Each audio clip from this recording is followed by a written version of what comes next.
CCD पर पैसे लेकर बंदे मारने का इल्जाम। 10 लाख रुपया मांग रहे थे, छोड़ देंगे। इसने 16 रॉबरीज के और राजधानी के मुकदमात का इंकशाफ किया, जिसमें काफी एफआईआर हमें मिल भी चुकी हैं। अगर सीसीडी का कोई बंदा रिश्वत या इस किस्म की सरगर्मियों में इन्वॉल्व होगा, उसका मुंह काला करके हम उसे सीसीडी से निकालेंगे। चंद रोज कबल एक वाकया पेश आया जिसमें मुबैना पुलिस मुकाबले में शहबाज उर्फ शानी भट्ट और एक आकिब नामी मुलजिम हलाक हुए। पुलिस की जानिब से बताया गया कि शहबाज उर्फ शानी भट्ट का भाई वकार और हलाक होने वाला मुलजिम आकिब शहबाज उर्फ शानी भट्ट को छुड़वाने के लिए आए तो वहाँ पर क्रॉस फायरिंग हुई, जिसके नतीजे में आकिब और शहबाज उर्फ शानी भट्ट हलाक हुए। आफ्ताब साहब, ये बताइएगा कि घर वाले शहबाज उर्फ शानी भट्ट के ये इल्ज़ाम लगाते हैं कि सीसीडी ने मुबैना पुलिस मुकाबले में हमारे बेटे को हलाक कर दिया है, और दूसरा जो भाई है उसका, यानी कि माँ कहती है मेरा जो दूसरा बेटा है वकार, उसको भी पुलिस मुबैना पुलिस मुकाबले में हलाक करना चाहती है। क्या हक़ाइक़ हैं?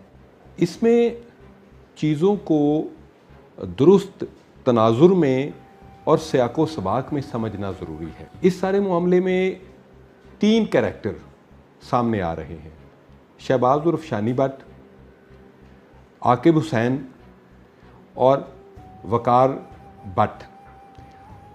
इन तमाम का क्रिमिनल बैकग्राउंड समझना बहुत ज़रूरी है। शहबाज उर्फ शानी भट्ट आज का क्रिमिनल रिकॉर्ड का हामिल नहीं था। इसका क्रिमिनल रिकॉर्ड 2013 से शुरू हो रहा है, जिसके वारदातों में राहज़नी, डकैती, नाजायज़ असला, गैंग बनाकर वारदातें करना, व्हीकल्स की चोरी करना, ये सारा रिकॉर्ड मैं आपको, क्रिमिनल रिकॉर्ड आपको मैं दूंगा ताकि आप स्क्रीन पे इसको दिखा सकें कि इसका क्रिमिनल बैकग्राउंड क्या था। यानी कि आप कहते हैं कि 2013 से इसके ऊपर मुकदमा दर्ज होना शुरू हुए? जी, शुरू हो चुके थे।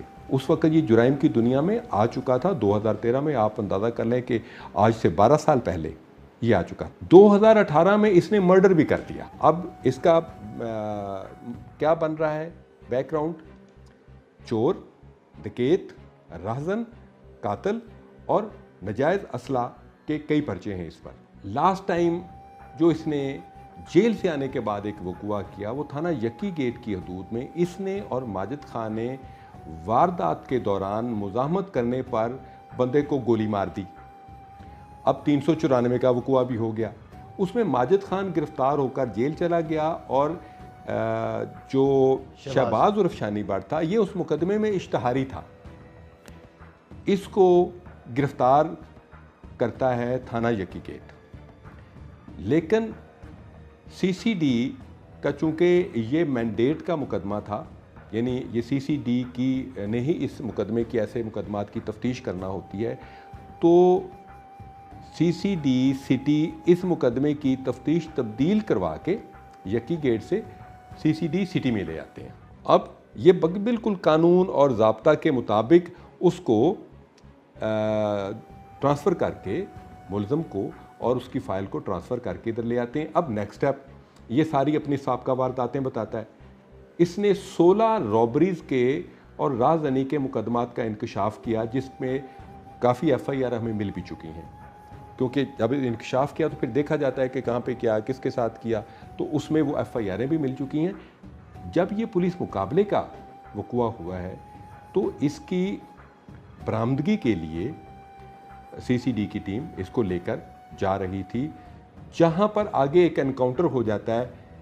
आकिब हुसैन, ये मैं एफआईआर का जो मतन है वो मैं आपके सामने रख रहा हूँ। आकिब हुसैन और वकार भट्ट इसको छुड़वाने के लिए, पुलिस की हिरासत से छुड़वाने के लिए हमला कर देते हैं। उसमें क्रॉस फायर होता है और क्रॉस फायर में शहबाज जो है इसकी हलाकत हो जाती है, और जो छुड़वाने वालों में से आकिब आया था, जिसने मरने से पहले अपना नाम बताया कि मेरा नाम आकिब हुसैन है और मैं वकार के साथ आया था ताकि हम इसको छुड़वा सकें, क्योंकि इनको पता था कि मुकदमा बहुत ज़्यादा हैं, फिर लंबे अरसे के लिए जेल चला जाएगा, जिस पर उन्होंने छुड़वाने के लिए ये कार्रवाई की। आकिब हुसैन का जब हमने रिकॉर्ड चेक किया तो वो किराए का कातिल और शूटर था। अच्छा, आकिब जो है इसके ऊपर पहला मुकदमा कब दर्ज हुआ और ये कहाँ का रहने वाला था? ये भी लाहौर का था? नहीं, आकिब हुसैन पुराना वारदातिया है, इस पर साबका कई मुकदमा दर्ज हैं और वो भी इसी किस्म के कत्ल, अक़दाम कत्ल, हवाई फायरिंग, गुंडा, पैसे लेके कभी उसको मार दिया, पैसे लेके उसको मार दिया, इसका ये बैकग्राउंड है। ये व्याड़ी का रहने वाला था, क्योंकि जब हमने इसके फिंगरप्रिंट से सारा रिकॉर्ड निकलवाया तो आकिब हुसैन का भी एक तवील क्रिमिनल रिकॉर्ड सामने आ गया। अब सारा कुछ जो कानून की दफ़ा 100 जो हिफाजत खुद इख्तियारी का हक एक पुलिस अफसर को भी देती है, एक आम आदमी को भी देती है, ये सारी कार्रवाई उसी कानून और उसी ज़ाब्ते के मुताबिक हुई। पुलिस ने इसके मुताबिक, अब जो वकार भट्ट था उस वक़्वे के बाद वो फ़रार हो जाता है।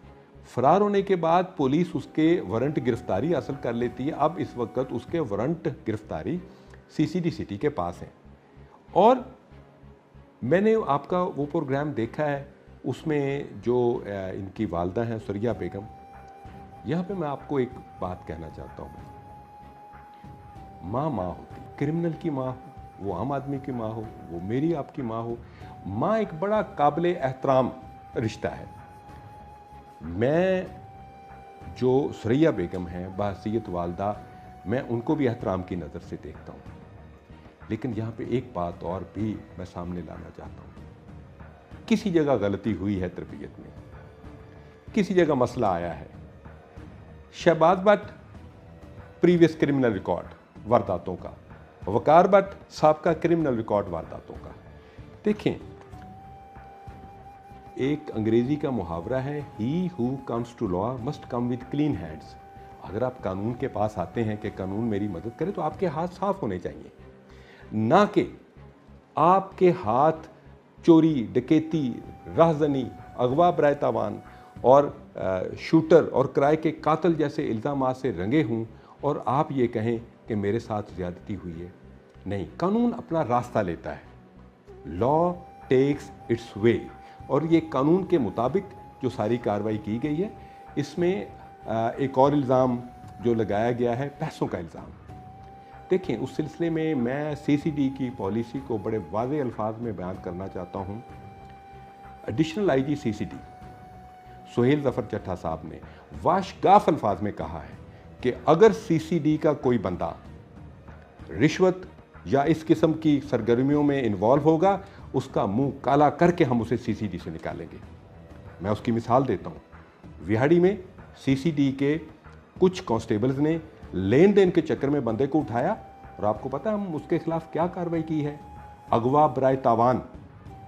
अगवा बराए तावान के इल्ज़ाम में उनको गिरफ्तार करके उनको जेल भेजा गया, उनसे रिकवरी की गई है। सीसीडी का कल्चर बिल्कुल मुख्तलिफ है। इसको हम किसी दीगर पुलिस वाले के कल्चर के साथ कंपेयर नहीं कर सकते। यहाँ पे एहतसाबी, खुद एहतसाबी का इतना कड़ा निज़ाम है कि थोड़ी सी भी गलती अगर कोई सीसीडी का अफसर या एहलकार करेगा तो उसके खिलाफ सख्त महकमाना एक्शन लिया जाएगा। इवन उसके खिलाफ FIR दर्ज की जाएगी, उसे गिरफ्तार करके जेल में डाला जाएगा। क्या ये जो ख़ानदान, जो फैमिली है शहबाज उर्फशानी भट्ट की, इसकी तरफ से जो इल्ज़ाम लगाया गया पैसों की, रिश्वत का, उसकी भी इंक्वायरी की जा रही है सीसीडी में? और अगर उन्होंने इल्ज़ाम लगाया तो ये पैसे किसने लिए हैं? क्या इन्वेस्टिगेशन पुलिस ने लिए हैं? उनके इल्ज़ामात का दो हिस्से हैं। एक तो ये कि वो इन्वेस्टिगेशन विंग पे इल्ज़ाम लगाते हैं, दूसरा वो सीसीडी पे इल्ज़ाम लगाते हैं। हम अपने दामन को एहतसाब के लिए पेश करते हैं। वो अगर मेरे पास वो खातून हमारी माँ जैसी हैं या उनका कोई रिश्तेदार हमारे पास आता है, हम महकमाना इंक्वायरी का आगाज़ करेंगे और उनकी एक एक शिकायत को बारीक बीनी से देखेंगे ताकि किसी के साथ कोई ज़्यादती ना हो। और इवन वकार भट्ट के हवाले से मैं कहना चाहता हूँ। अच्छा, इसका भी बताइएगा वकार भट्ट का, कि जिस तरह शहबाज उर्फशानी भट्ट हलाक हुआ, उसी का भाई वकार भट्ट है। इसका आपने बताया कि हमने वारंट हासिल किए गिरफ्तारी के, तो क्यों वारंट लेने पड़े आपको गिरफ्तारी के लिए और किस मुकदमे में ये नामजद है? कितने मुकदमात हैं जो पहले से चलते आ रहे थे और अब कौन सा मुकदमा दर्ज हुआ है? जी, वकार भट्ट का 2019 का काफ़ी ज़्यादा वारदातों के यही राजनी, डकैती, नाजायज़ असला, गैंग के पर्चे इस पर ऑलरेडी दर्ज हैं। अब रिसेंटली इस पर यह पर्चा दर्ज हो गया जो इसने अपने मुजरम भाई को छुड़वाने के लिए अटैक किया। वकार भट्ट चूंकि पसो पेश हो चुका है, सामने नहीं आ रहा, उसकी वजह से कानून के मुताबिक हमने उसका वारंट गिरफ्तारी हासिल किया है। अगर वकार भट्ट सामने आता है, हम ये नहीं कहते उसको कानून के मुताबिक आका असल है वो अपनी इंटरम बेल करवाए, अबूरी ज़मानत करवाए, वो शामिल तफ्तीश हो, हम उसका पूरा मौक़िफ़ लेंगे, बारीक बीनी से देखेंगे। वालदा का ये इल्ज़ाम है, ख़दशा है उनका कि अगर वकार भट्ट सामने आता है तो पुलिस उसको भी शहबाज और शानी भट्ट की तरह हलाक कर देगी मुबीना पुलिस मुकाबले में। मैं इस वक्त कैमरे के सामने बात कर रहा हूँ, मेरे पास ये ज़िम्मेदार अफसर बात कर रहा हूँ।